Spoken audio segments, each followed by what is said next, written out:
The morning sun cast long shadows across the naval base as Lieutenant Sarah Martinez stepped out of her quarters, her boots clicking against the concrete with military precision. She had earned many names during her 5 years of service, but none stuck quite like Falcon. The nickname had followed her from her first assignment to her current position as the only female member of SEAL Team 7, and she had grown accustomed to the curious glances and whispered conversations that surrounded it. Sarah had always been different from other recruits.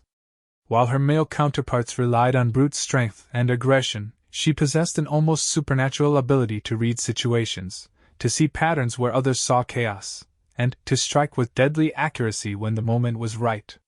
Her instructors at basic underwater demolition training had noticed it first during a nighttime navigation exercise. While other candidates struggled with their compasses and maps in the darkness, Sarah had moved through the terrain with an eerie confidence, as if she could see in the dark. Commander Rodriguez had been the first to call her Falcon during a training mission in the California desert. The team had been tasked with locating and eliminating simulated enemy positions scattered across a rocky canyon. While the other SEALs had methodically searched the area using standard grid patterns, Sarah had climbed to a high vantage point and studied the landscape with an intensity that bordered on meditation. Within minutes, she had identified all 7 hidden positions and planned a route that would allow the team to neutralize them with minimal exposure. "How the hell did you spot all those positions so fast?" Rodriguez had asked afterward, genuinely puzzled by her performance. Sarah had simply shrugged, unable to explain the process herself. "I just see things differently," she had replied, which only added to the mystery surrounding her abilities. The nickname had spread quickly through the base, and soon everyone from the mess hall staff to the commanding officers knew her as Falcon. Some assumed it was because of her sharp eyes and predatory instincts in combat situations. Others thought it referenced her ability to soar above problems that left her teammates grounded. A few believed it was connected to her habit of perching in high places during downtime, often found sitting on rooftops or fire escapes, staring out at the horizon with an expression of distant concentration. What none of them knew was that the nickname held a significance far deeper than any military achievement or personality quirk. The truth was rooted in a childhood trauma so profound that Sarah herself had buried it beneath layers of training, discipline, and carefully constructed mental barriers. The memory lived in the shadows of her mind, surfacing only in dreams and moments of extreme stress, when her carefully maintained composure began to crack. Sarah had been 7 years old when it happened, living with her grandmother in a small cabin nestled in the Rocky Mountains of Colorado.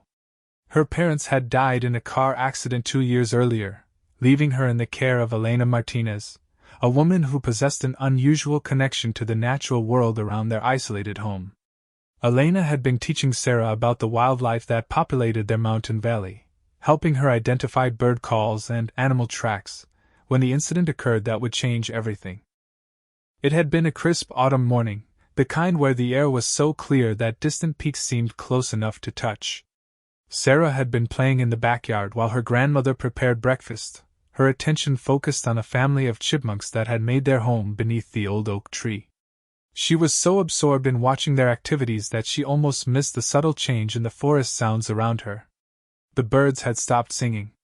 The usual rustling of small animals in the underbrush had ceased. Even the wind seemed to have died away, leaving an unnatural silence that made the hair on the back of Sarah's neck stand up. She looked up from the chipmunks to see a massive grizzly bear emerging from the tree line, its dark fur rippling with each powerful stride as it moved directly toward her. Sarah had frozen, every instinct screaming at her to run, but her legs refused to obey. The bear was enormous, easily 8 feet tall when it reared up on its hind legs to get a better look at the small human who had invaded its territory. Its small dark eyes fixed on hers with an intelligence that was both alien and terrifyingly focused. Sarah could smell its wild scent, see the saliva dripping from its massive jaws, hear the deep rumbling growl that seemed to vibrate through the ground beneath her feet. Time had slowed to a crawl as the bear dropped back to all fours and began its final approach.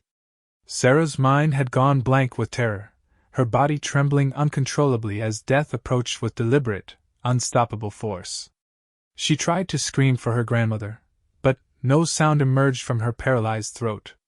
The bear was close enough now that she could see the individual hairs on its snout, could count the yellow teeth revealed by its snarling lips. Then, from somewhere high above, came a sound that cut through her paralysis like a knife through silk. A wild, piercing cry that seemed to come from the sky itself, filled with such primal authority that both Sarah and the bear looked up in startled recognition. A red-tailed hawk was diving toward them from an impossible height, its wings folded back for maximum speed, its talons extended like weapons forged from bone and fury. The hawk struck the bear's head with precision that defied belief, its talons raking across the massive predator's eyes and snout before wheeling away to climb for another attack.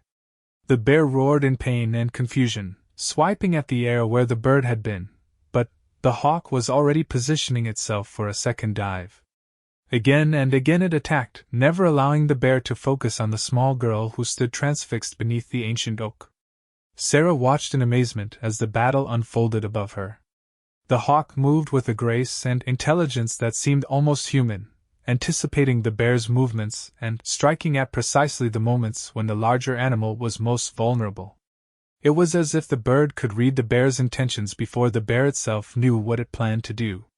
The conflict lasted only minutes, but to Sarah it felt like hours. Finally, bloodied and frustrated, the bear decided that the small human was not worth the continued assault from above.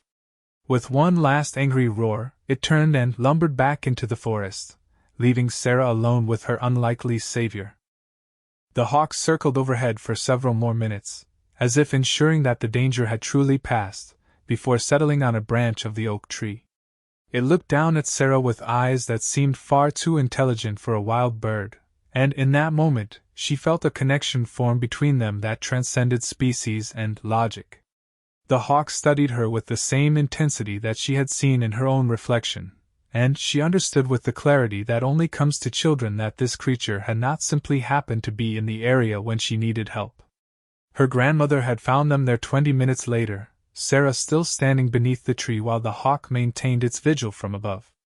Elena had taken one look at the scene, noted the bare tracks in the soft earth and the protective posture of the bird, and understood immediately what had transpired. Without a word, she had knelt beside Sarah and pulled her into an embrace that smelled of sage and wood smoke. "Some spirits choose to watch over us," Elena had whispered into Sarah's hair. "This one has chosen you." The hawk had remained with them for 3 days, never venturing far from the cabin, often perched where it could observe Sarah's activities. On the morning of the 4th day, it had simply vanished, leaving behind only a single red tail feather that Elena had carefully preserved in a small wooden box. Now, 15 years later, Sarah carried that feather in a waterproof pouch attached to her dog Tags. None of her teammates knew about the small talisman that accompanied her on every mission, just as none of them suspected the true origin of her nickname. They saw her exceptional situational awareness, her uncanny ability to spot threats and opportunities that others missed, her talent for striking at exactly the right moment with devastating effectiveness, but they attributed these skills to training and natural aptitude. Sarah herself wasn't entirely certain how much of her abilities came from that childhood encounter, and how much was simply the result of genetics and hard work. What she did know was that in moments of extreme danger, when her conscious mind was overwhelmed by the chaos of combat, something else seemed to take over. A presence that observed from above, that saw patterns in the confusion, that guided her movements with predatory precision. Her teammates had witnessed glimpses of this other side during their missions together. There was the time in Afghanistan when she had somehow sensed an ambush waiting in a valley that appeared completely empty to everyone else. The incident in Syria where she had identified a sniper's position from the reflection of sunlight off a scope that was barely visible even with binoculars. The rescue operation in Somalia where she had navigated through a maze of hostile neighborhoods using nothing but instinct and an internal compass that never seemed to fail. Each time, her fellow SEALs had been grateful for her abilities while remaining puzzled by their source. They had learned to trust her judgments even when logic suggested otherwise, because her track record spoke for itself. In 3 years of active duty with the team, not a single mission had failed when Sarah was involved in the planning. Her success rate was so exceptional that it had attracted attention from higher up the chain of command, leading to her current assignment. SEAL Team 7 had been tasked with a mission that had already claimed the lives of 2 previous teams.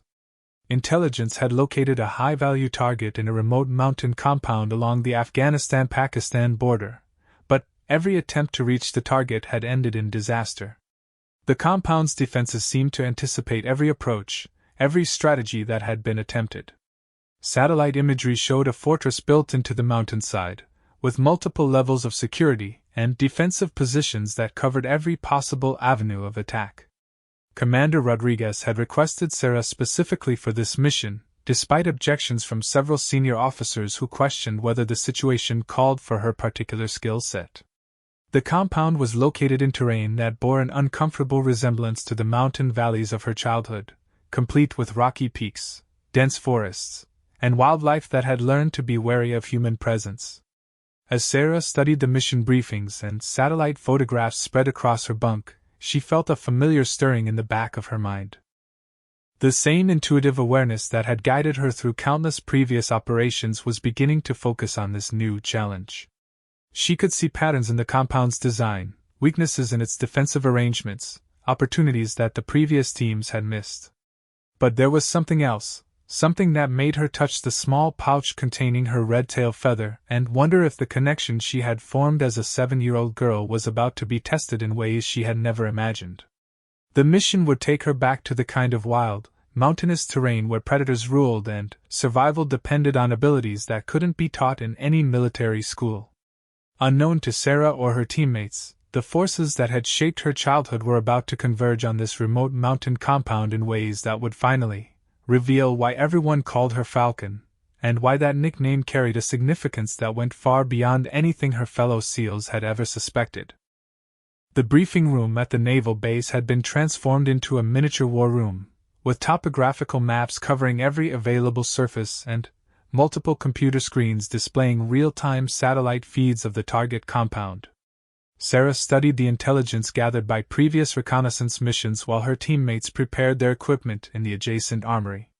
The mission parameters were unlike anything they had attempted before, requiring them to traverse 30 miles of hostile territory before even reaching the outer perimeter of their objective. Master Chief Petty Officer James Morrison, the team's demolitions expert, had been skeptical about the mission from the moment they received their orders. He was a veteran of 12 years with the SEALs, had seen action in every major conflict of the past decade, and possessed an almost supernatural ability to sense when an operation was destined for failure.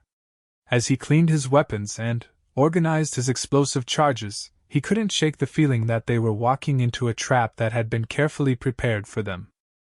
"I don't like it, Falcon," Morrison said, using the nickname that had become as natural as breathing among the team members. "Something about this whole setup feels wrong. 2 teams have already tried this exact same approach, and both got chewed up before they even reached the compound. What makes Command think we're going to fare any better?"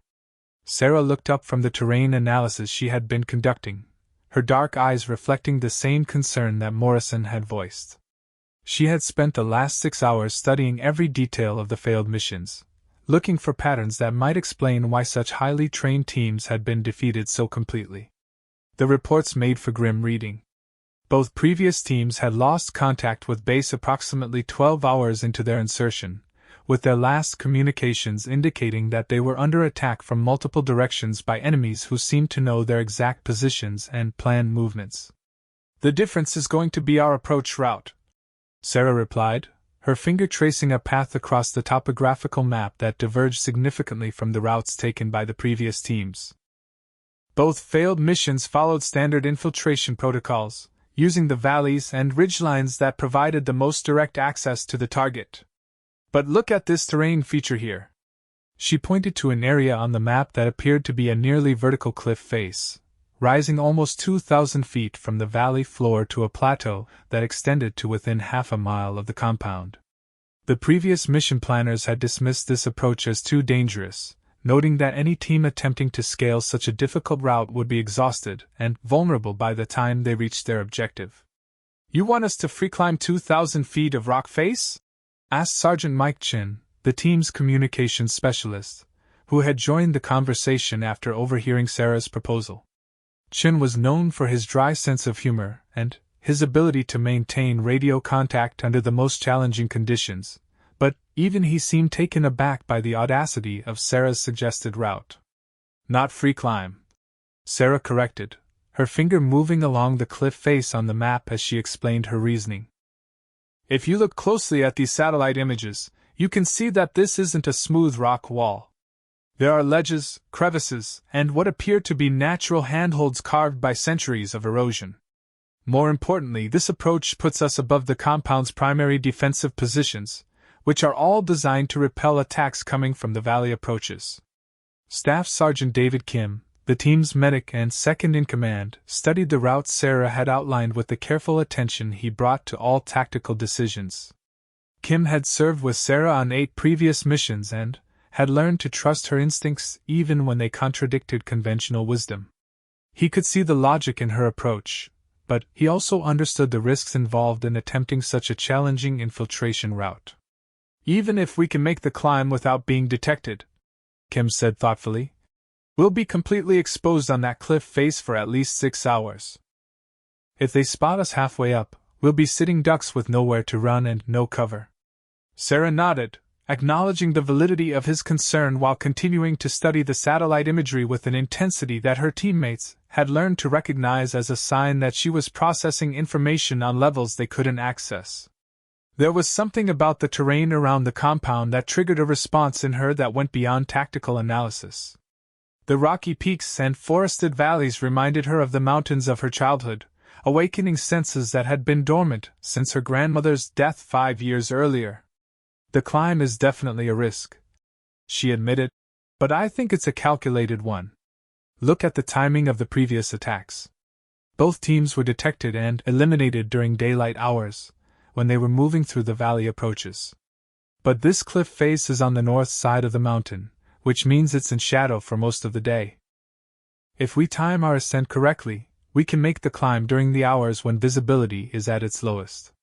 Commander Rodriguez entered the briefing room carrying a fresh stack of intelligence reports that had arrived from Langley within the last hour. The commander was a compact man in his mid-40s, with graying hair and the kind of steady presence that inspired confidence in the men and women under his command. He had personally requested Sarah for this mission based on her track record, but even he was beginning to have doubts about the wisdom of attempting what 2 previous teams had failed to accomplish. I've got some additional intel that might change our approach, Rodriguez announced, spreading the new reports across the table where everyone could see them. It seems that our target has been busy since the last failed mission.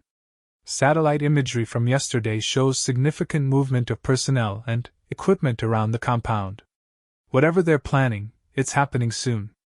The photographs showed a level of activity around the mountain fortress that hadn't been present during the previous reconnaissance missions. Vehicles that appeared to be loaded with supplies were arriving at regular intervals, and thermal imaging revealed the presence of significantly more personnel than had been detected in earlier surveillance. Most concerning was the appearance of what looked like anti-aircraft weaponry being positioned around the compound's perimeter. This changes everything, Morrison said, his voice carrying the weight of professional concern. If they're bringing in surface-to-air missiles, it means they're expecting some kind of air support for the next attack. And if they're stockpiling supplies, it suggests they're preparing for an extended siege. Sarah studied the new intelligence with growing certainty that her unconventional approach was not just advisable but essential. The increased security measures around the compound's traditional access routes would make a standard infiltration attempt virtually impossible, but they also created new opportunities for a team willing to think outside conventional parameters. Actually, I think this supports our cliff approach even more strongly, she said, pointing to specific details in the thermal imaging. Look at where they're positioning their defensive assets. Everything is focused on the valley approaches and potential helicopter landing zones. They're not watching the cliff face because they don't think anyone would be crazy enough to attempt it. The team spent the next 2 hours refining their approach based on the new intelligence, with each member contributing their expertise to address the challenges they would face. Morrison calculated the explosive charges needed to breach the compound's inner defenses, while Chun worked out communication protocols that would allow them to maintain contact with base even from the challenging terrain they would be traversing. Kim organized medical supplies and emergency extraction procedures, and Rodriguez coordinated with air support units that would be standing by in case the mission went sideways. As the planning session continued, Sarah found herself drawn repeatedly to one particular section of the satellite imagery that showed the area around the base of the cliff. There was something about the terrain that seemed familiar, though she couldn't consciously identify what was triggering her recognition. The rocky outcroppings and scattered trees formed a pattern that resonated with memories she couldn't quite access, like a song heard in childhood that remains just beyond recall. The sensation grew stronger as she studied the images, accompanied by a restlessness that made her want to climb to the highest point available and survey her surroundings from above. It was a feeling she had experienced before, always in moments when significant danger or opportunity was approaching, but never with quite this intensity. Something was telling her that this mission would be different from all the others, that forces beyond military planning and tactical execution were about to come into play. Her teammates noticed her growing distraction but attributed it to the natural stress of preparing for such a challenging operation. They had all learned to cope with pre-mission anxiety in their own ways, and Sarah's tendency to withdraw into intense concentration was familiar to them. What they didn't recognize was the fundamental change taking place in their teammates' awareness, as senses and instincts that had been dormant for years began to awaken in response to the approaching return to her natural element. The final briefing took place at dawn the following day, with the team assembled in full combat gear and ready for immediate deployment. Their insertion point was located 40 miles from the target compound, in a valley that intelligence indicated was free of enemy activity. From there, they would have to traverse some of the most challenging terrain on Earth, moving through enemy territory while avoiding detection by opponents who had already demonstrated their ability to locate and eliminate highly trained special operations teams. Sarah checked her equipment one final time, ensuring that every piece of gear was properly secured and accessible. Her assault rifle was cleaned and loaded, her ammunition distributed for optimal weight balance, and her climbing gear arranged for quick deployment. But most importantly, she verified that the small pouch containing her red tail feather was still attached to her dog tags, resting against her heart where it had been for every mission of the past 5 years. As the helicopter lifted off from the base and began its flight toward the insertion point, Sarah found herself drawn to the window, watching the landscape below change from developed coastline to wild mountains that stretched to the horizon.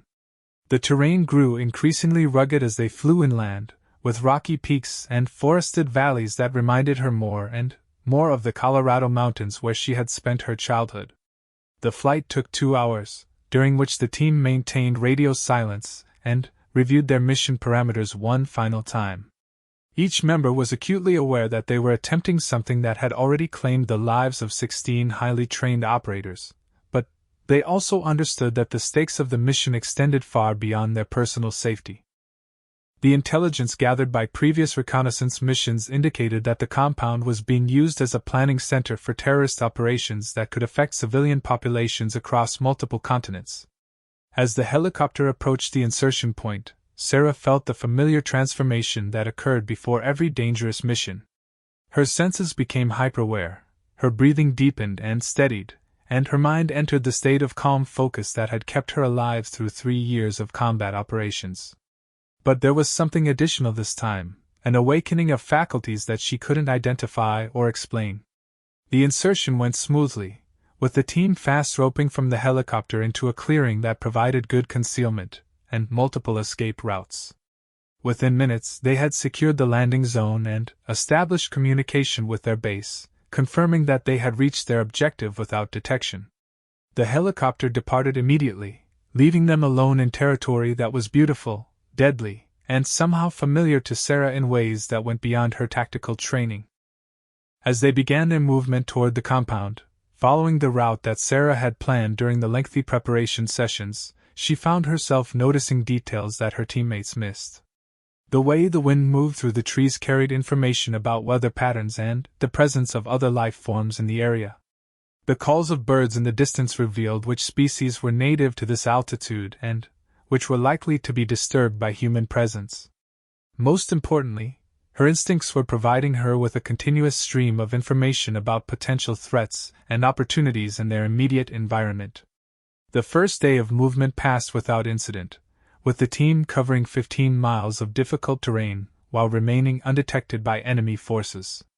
They established a concealed camp in a grove of pine trees that provided both shelter and excellent visibility of the surrounding area. As her teammates prepared their evening meal and conducted routine equipment maintenance, Sarah found herself climbing to the highest point she could reach, drawn by an impulse she didn't fully understand. From her elevated position, she could see for miles in every direction, taking in the vast expanse of mountains and valleys that surrounded their location. The view was breathtaking, but more than that, it triggered a profound sense of connection to something larger than herself. As she watched the sun set behind the western peaks, painting the sky in shades of gold and crimson, Sarah felt the presence that had protected her as a child stirring once again in the depths of her consciousness. The second day of their movement toward the target compound brought Sarah and her team through terrain that grew increasingly familiar to her in ways that defied logical explanation. The rocky outcroppings and wind-carved stone formations triggered memories that seemed to belong to someone else, as if she were remembering places she had never actually visited. Her teammates noticed the change in her demeanor but attributed it to the natural stress of approaching their objective through territory where 2 previous teams had been eliminated. What they didn't observe was the subtle transformation taking place in Sarah's perceptual abilities. Her hearing had become so acute that she could distinguish individual bird calls from distances that should have made them inaudible. Her vision seemed to have gained a clarity that allowed her to spot movement and details that escaped even the enhanced optics carried by her teammates.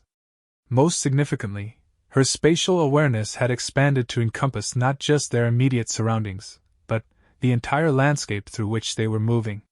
Master Chief Morrison first noticed something unusual about Sarah's behavior during their midday break, when the team had taken shelter beneath an overhang of weathered granite to rest and consume their field rations. Instead of joining them in the shade, Sarah had positioned herself on a rocky prominence that provided an unobstructed view of the valley they had just traversed, and the ridgeline they would need to cross before reaching the base of the cliff. "Falcon's got that look again," Morrison commented quietly to Sergeant Chin, nodding toward their teammate who stood motionless against the skyline with an intensity that bordered on the supernatural. "Same expression she had before that ambush in Kandahar, like she's seeing things that aren't there yet." Chin followed Morrison's gaze and understood immediately what the older SEAL was referring to. There was something about Sarah's posture and the way she held her head that reminded him of a predatory bird scanning for prey, with an alertness that seemed to extend far beyond normal human senses. He had witnessed this transformation before, always in the hours preceding contact with enemy forces, and had learned to trust the warnings it provided. "Maybe that's why Command wanted her on this mission," Chen replied, keeping his voice low enough that their conversation wouldn't carry to Sarah's position. "Whatever it is she does, it's kept us alive when by all rights we should have been dead. I'm not going to start questioning it now." Staff Sergeant Kim was conducting a radio check with their base when Sarah suddenly dropped into a crouch and raised her hand in the silent signal that meant immediate danger.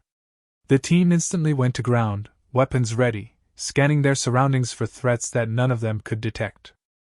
For several minutes they remained motionless, waiting for Sarah's assessment of whatever had triggered her warning. When she finally rejoined them beneath the overhang, her expression carried the controlled tension that her teammates had learned to associate with imminent contact. "We're being tracked," she reported, her voice barely above a whisper. 3 individuals, moving along the ridgeline approximately 2 kilometers behind us.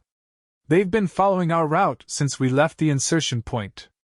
Morrison studied the terrain behind them through his high-powered scope but couldn't detect any sign of human presence.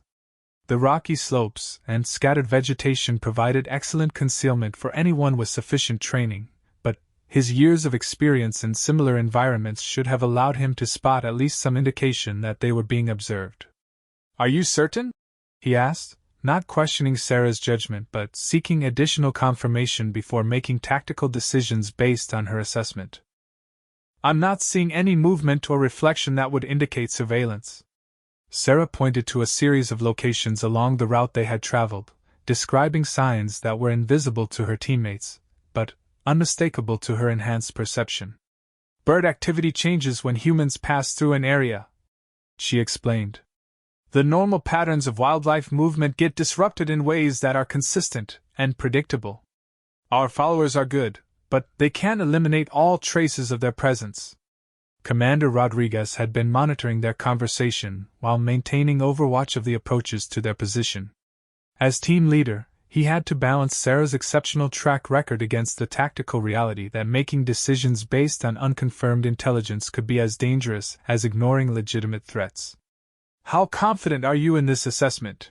He asked, knowing that the answer would determine whether they continued with their planned route or implemented evasion procedures that would add at least 8 hours to their movement time. Sarah was quiet for several moments, accessing senses and instincts that she couldn't fully explain to her teammates, or even to herself. The presence of their pursuers was as clear to her as if she could see them directly, but she understood that her certainty was based on perceptual abilities that went far beyond normal military training. Confident enough to recommend an immediate change in our approach route, she replied finally. We need to assume that our planned ascent route has been compromised and find an alternative way to reach the compound. The team spent the next hour studying their options while maintaining careful watch for signs of their pursuers.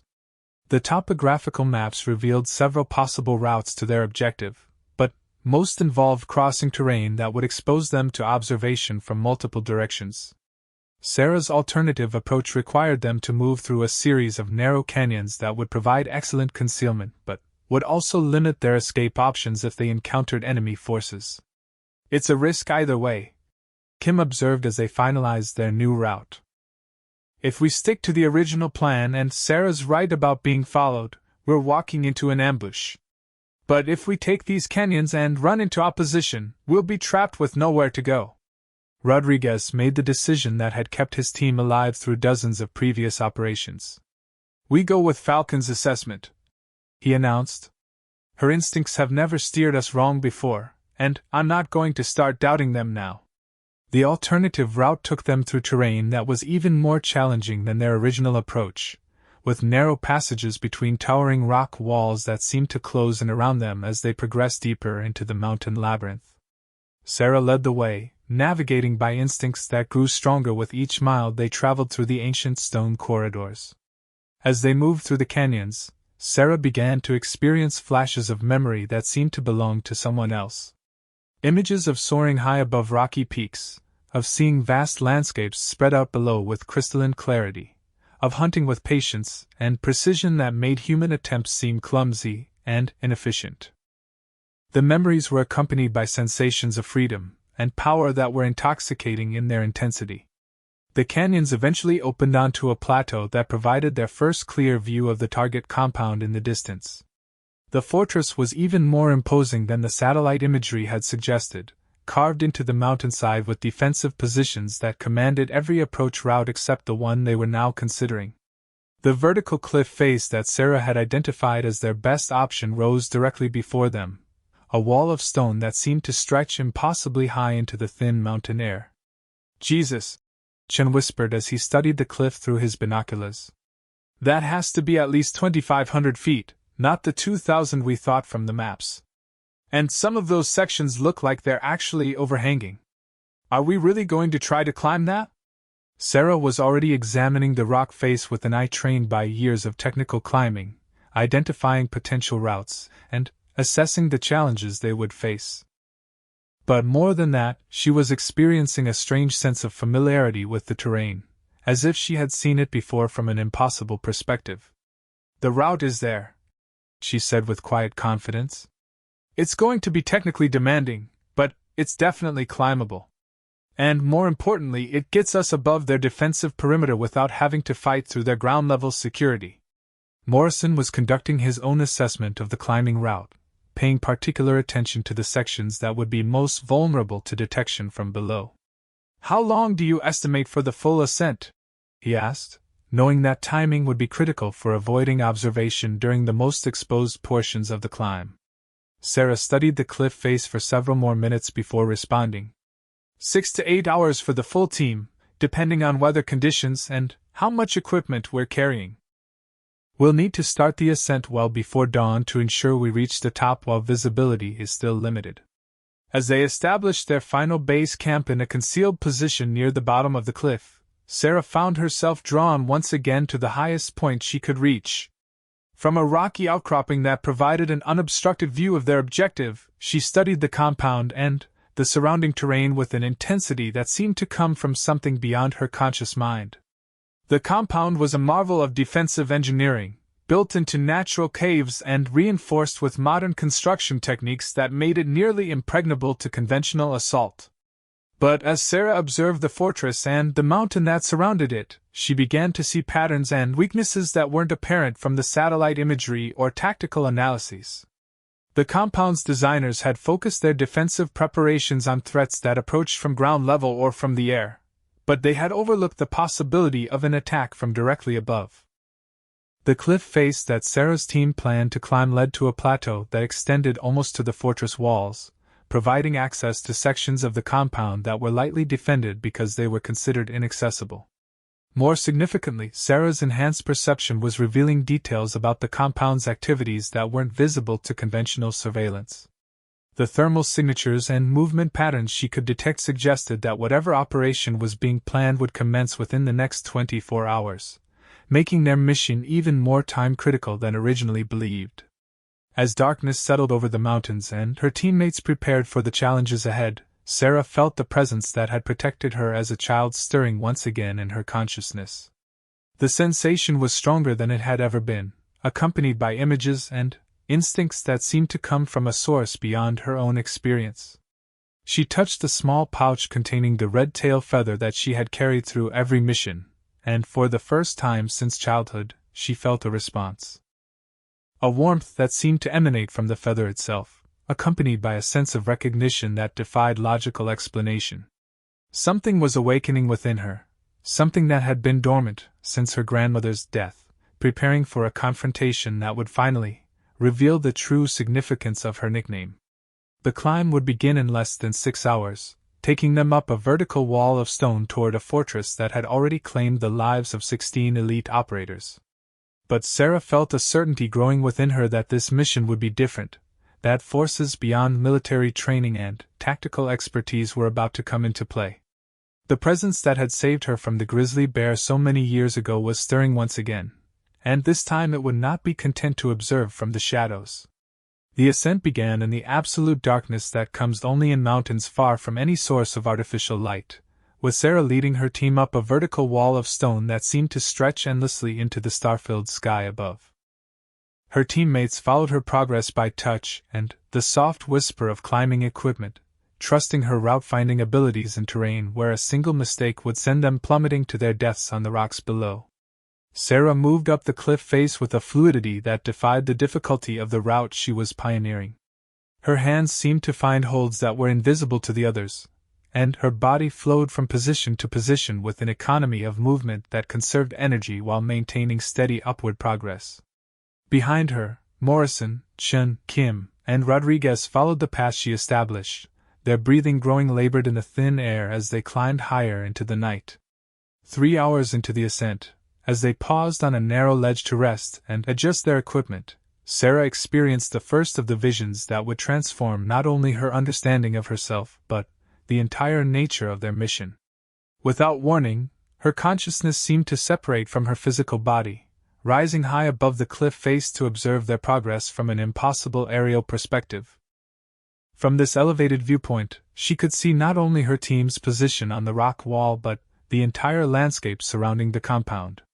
More importantly, she could detect patterns of movement and activity that were invisible from ground level. Enemy patrols were repositioning around the fortress perimeter, and vehicles were arriving with additional personnel and equipment that suggested the terrorist operation they had come to prevent was entering its final stages.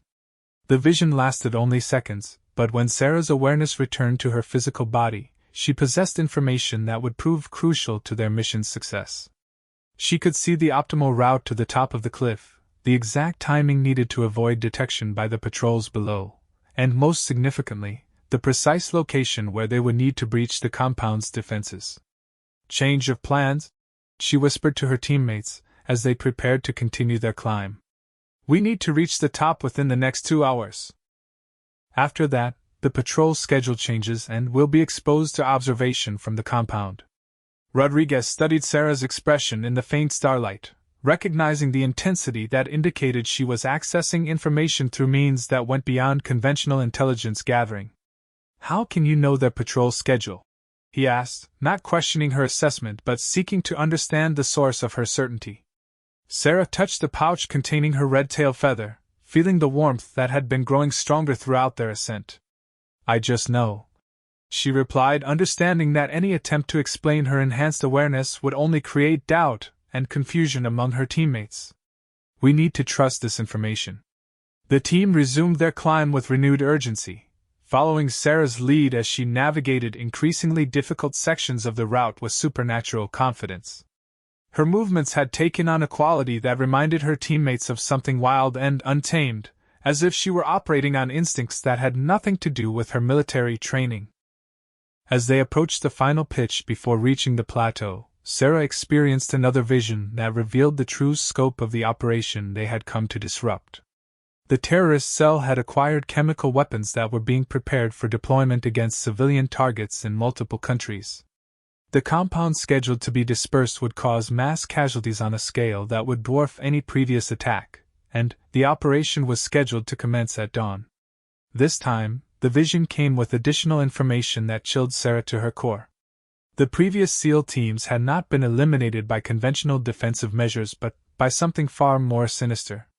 The compound's security had been enhanced by individuals with abilities similar to her own, people who could sense the approach of intruders from distances that made normal surveillance techniques obsolete.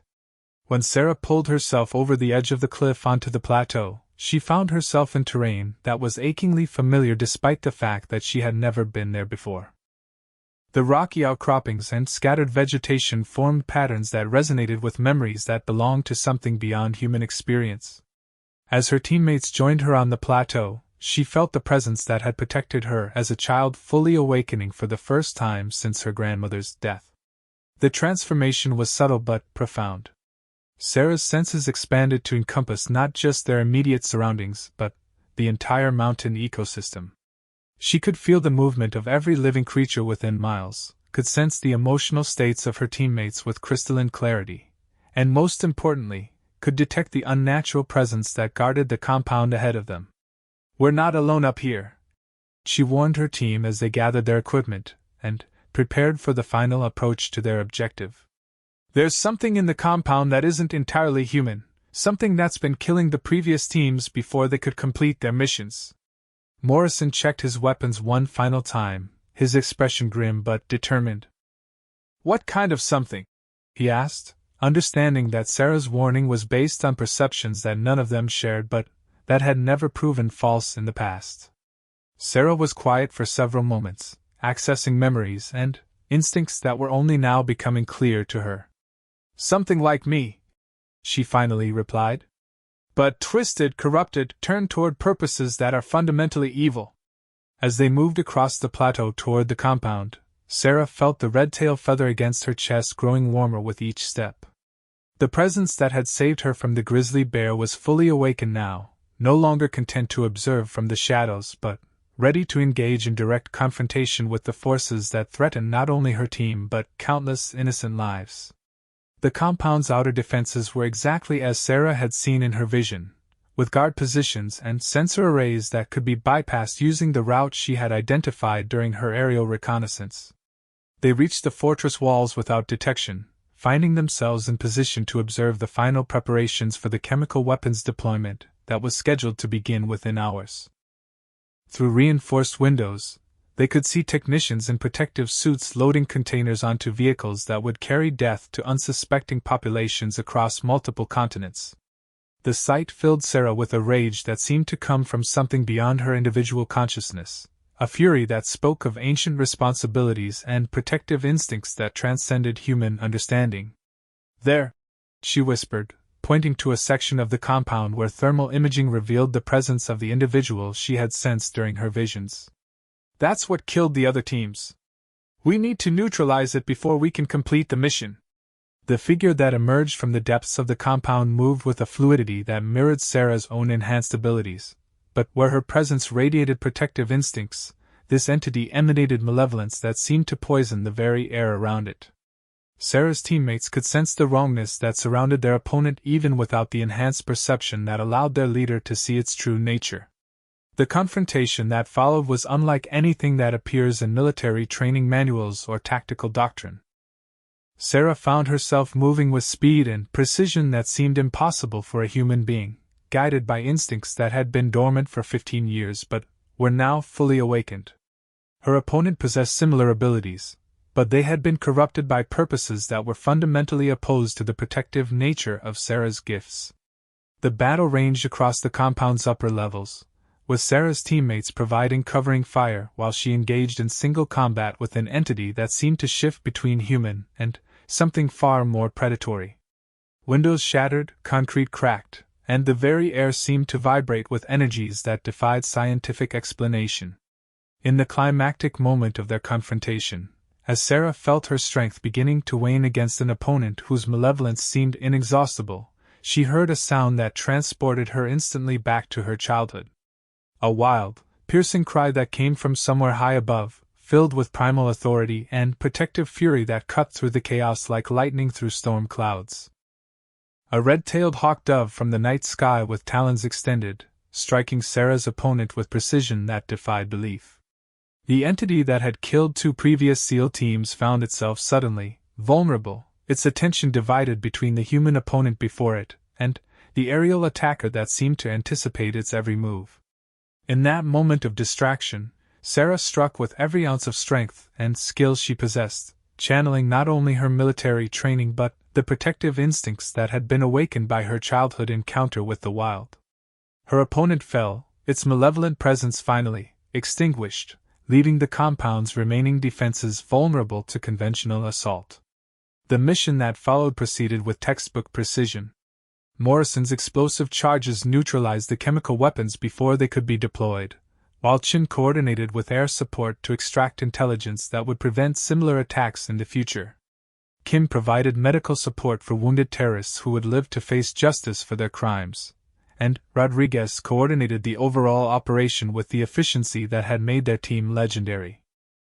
As dawn broke over the mountains and the compound burned behind them, Sarah found herself once again on a rocky prominence, watching the sun rise over peaks that seemed to stretch to the edge of the world. The red-tailed hawk that had saved her life perched nearby, studying her with eyes that reflected intelligence far beyond that of any ordinary bird. Her teammates had witnessed something that night that would change their understanding not only of their leader but of the forces that operate beyond the boundaries of conventional military doctrine. They had seen Sarah transform from an exceptional soldier into something that belonged more to legend than to reality, guided by instincts and abilities that connected her to powers older than civilization itself. "Now we know why everyone calls her Falcon," Morrison said quietly as they waited for their extraction helicopter to arrive. "Not because of her sharp eyes or her tactical abilities, but because she carries something wild inside her, something that protects people from forces they don't even know exist." Sarah touched the red tail feather one final time before tucking it back beneath her uniform, knowing that the presence that had watched over her since childhood would continue to guide her path. The nickname that had followed her throughout her military career finally made complete sense, not as a reference to her observable abilities but as recognition of a connection to the natural world that transcended human understanding. As their helicopter lifted off from the plateau and began its journey back to base, Sarah watched the mountains recede below them, knowing that she would carry a part of this wild place with her wherever her duties might take her. The SEALs were no longer clueless about the reason for her nickname, but, more importantly, Sarah herself finally understood the true nature of the gifts that had shaped her life and would continue to guide her in protecting those who could not protect themselves.